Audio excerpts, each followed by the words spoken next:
You want to know the reason why self-sabotage has its little hooks in you? It's because it's sneaky. Self-sabotage has you thinking that these toxic patterns of thinking are the only way you can be successful. When in reality, these 4 things are blocking you from getting into your creative flow and bringing your most delicious creative dreams to life. This is how you break free. Hello, I'm Gabriella Rosie and welcome to my series on Julia Cameron's The Artist Way. In this video, I'm breaking down my interpretation of week 10, which is on recovering a sense of self-protection. Julia Cameron lists 4 different self-sabotage traps that hold us back from ever actualizing our creative dreams, and exactly what you can do to free yourself from these energy-sucking blocks and start enjoying your creative expression again. As we come towards the end of the book, Julia doesn't play. We've been doing our morning pages. We have been doing all the tasks and there is no sugarcoating left. Julia writes on page 163, every creative person has myriad ways to block creativity. Each of us favors 1 or 2 ways particularly toxic to us, because they block us so effectively. Listen. You're telling me it's me who's been blocking me. There's this idea that blocks come from outside of us, that there's something that's stopping us, and if only we could get rid of these blocks, if only, then I'd be able to create all the things I want to create. Then I would be a creative genius, then I would have all of these masterpieces to show. Julie drags us to filth and tells us exactly how it is. We are the one creating the blocks. We are the ones holding on to our own blocks. So why would we do that? Why would we actively block ourselves when we say we want to create all these things? We say we want to bring all of these visions to life. Why would I be blocking myself from that? We begin to sense our real potential and the wide range of possibilities open to us. That scares us. So we all reach for blocks to slow our growth. She's not done. So the object of all of this blocking is to alleviate fear. Accepting the responsibility that actually it's you holding the blocks up to yourself. It's me holding the blocks up to myself. It isn't very fun, but it's crucial if you want to be able to go forward and step into your fullest creative potential. Because look, this is it. This is how it works, right? If you stay where you are, regardless of the dreams that you hold, regardless of the vision that you hold, if you stay exactly where you are, you feel safe. You feel secure because you know what's happening in this place. You know what the situation is here. Right here, you have a sense of safety and security. Even if it's not your biggest dream, even if it's not the life that you want, where you are feels safe. But if you let yourself start taking risks, if you let yourself take up space and start showing up in the world in the way that you want to, if you start putting yourself out there, if you start vulnerably sharing yourself and your art, yes, there is a chance that, you know, you're opening yourself up to achieve all of the biggest dreams that you could ever possibly have, but you're also opening yourself up to the chance that it might not work, or it might look different than you imagine, in bad ways or in really good ways. You're opening yourself up to the idea that it might be harder, more challenging, take longer, just be different than what you have right now. Putting it very simply, going for your dreams means that things will change. And even if those changes are beautiful and even better than you could have ever possibly imagined, change is scary. And so you self-sabotage because then you never have to face the change at all, and instead you stay stuck and become even more fearful of change. Now that is absolute bullshit, and not only because change is completely inevitable. Even if you stay stuck, even if you keep doing the same things, you change, life changes, the world changes around you. There is no safety, there is no security, it's all an entire illusion.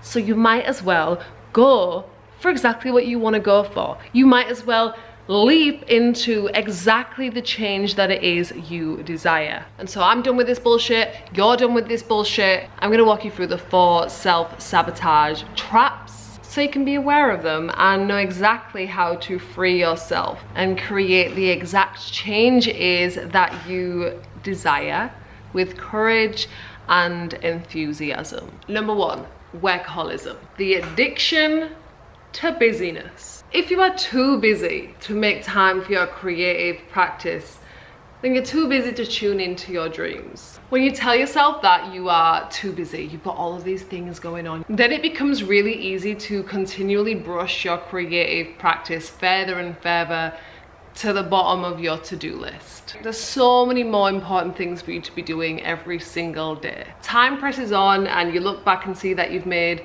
no progress on the things that you actually want to be doing, the things you actually want to be pursuing, because they just didn't seem important enough to prioritize on the day-to-day. There is a difference between zestful work towards a cherished goal and workaholism. That difference lies less in the hours than it does in the emotional quality of the hours spent.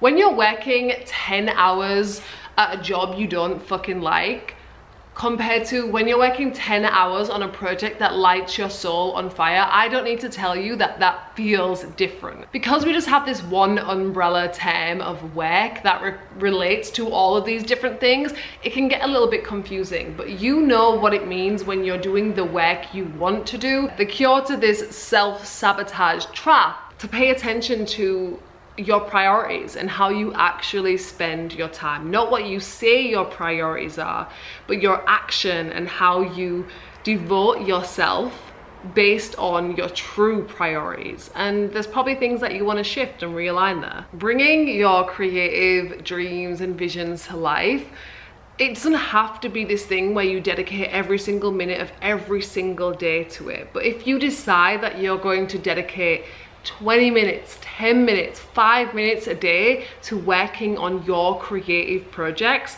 I promise you, you can move mountains. It might not happen overnight, but it will happen in time. And not only will the change happen, will you be able to create the things that you dream about, but you will feel so good. Those 20 minutes of prioritizing your creative expression will give you so much energy and so much drive to continue to show up in alignment with what it is that you really want from your life. The second self-sabotage trap is energy droughts and ruts. In any creative life, there are dry seasons. Your life, your energy, your creativity, it all flows in seasons.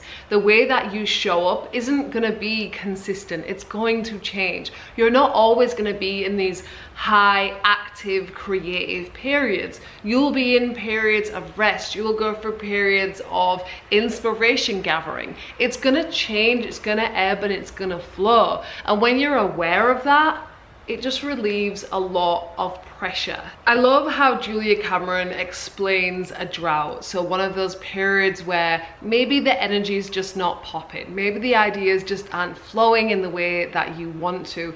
She says a drought is when you are between dreams. And I think that explanation kind of gives us some awareness to what the cure to a drought is. The cure is literally to just keep going.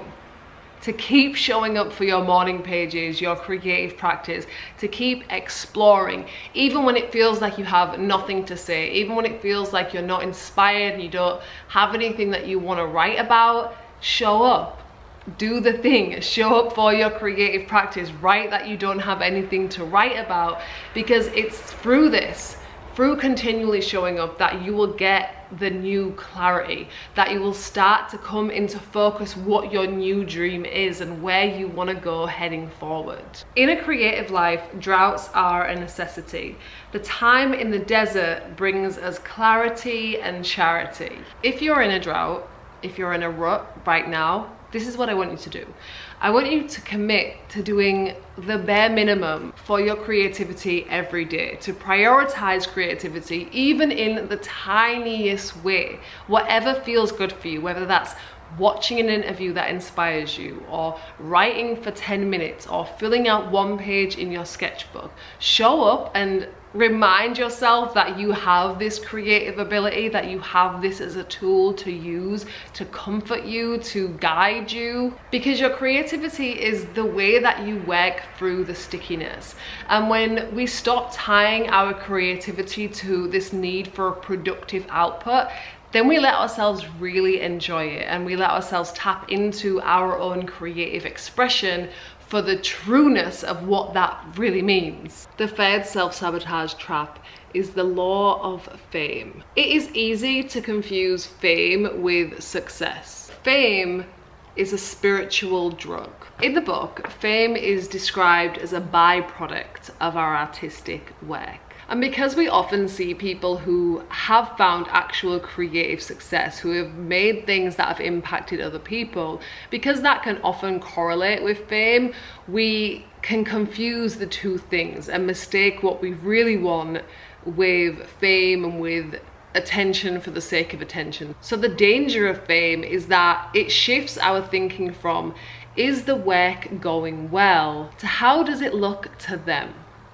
There is this shift from what it truly means to create your work, what the purpose of it is, to do other people like it? How do I look to them? How does the work look to other people? It's as simple as this. You want to create your art because you want to create your art.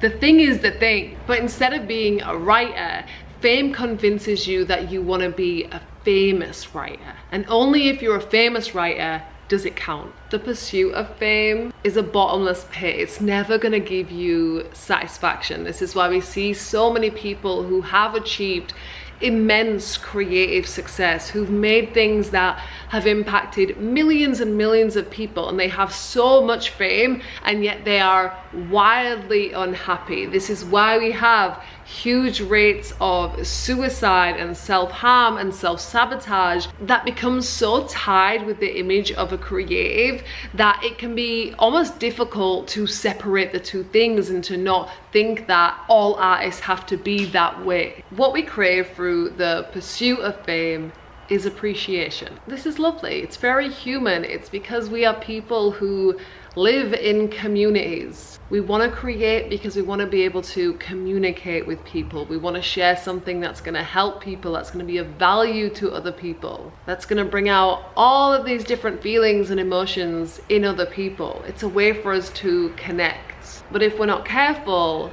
this need for connection can become really skewed. So the cure for the law of fame is to give yourself the appreciation you crave. The only cure for the fame drug is creative endeavor. Only when we are being joyfully creative can we release the obsession with others and how they are doing. Okay, so the fourth and the final self-sabotage trap is competition. Right, so this is a great contender for something to get tattooed across your forehead. The desire to be better than can choke off the simple desire to be. When you get swept up in these waves of competition, you can find yourself defining your creativity in terms of somebody else's, or chalking up your success to the success that other people have achieved. In this, you start to compare your progress with everyone else's final piece. And so you continually filter down what it is that you're here to share, what it is that you really want to explore, to what you think will be more successful based on trends or based on what has been successful for other people. This is absolutely ridiculous behavior. Your most effective ticket to success is to lean so specifically into your own experience and expression. Originality isn't something that you have to strive for. It's not something you even have to try and figure out. Originality is something that you just need to get the fuck out of your own way and allow. Where you feel like you're doing it wrong or where you don't fit in is exactly how you stand out. Because it's the things that don't fit. It's the things that might not make sense or might feel like you need to fix it in some way because it doesn't fit in with what everybody else is doing or the way that you expect something to look. It's in these places that you can find a way to carve out your own way of doing things. This is where you find your own space and your own style. But to do that effectively, you have to release your ego's desire for instant gratification and that edge to be liked and to be understood by everybody. And as with the cure for fame, the cure for competition is to approve yourself and ultimately to focus on your own path, blinders on. Okay, this is your homework and how you can start to release yourself from the shackles of self-sabotage right now. I want you to take out your journal and I want you to note down anything that you might have been thinking of during this video, any ways that you can relate, where you can see yourself having fallen for these self-sabotage traps in the past. Because the way that you change and free yourself is by simply paying attention and choosing to move differently. For every thought spiral or every time you brush off your creative dreams, choose to prioritize your creative expression. Choose to lean into the satisfaction that you find through simply showing up for and as yourself. Thank you so much for watching. Next week we are exploring how you can nurture yourself as an artist and building an artist altar. I'll see you there. Bye.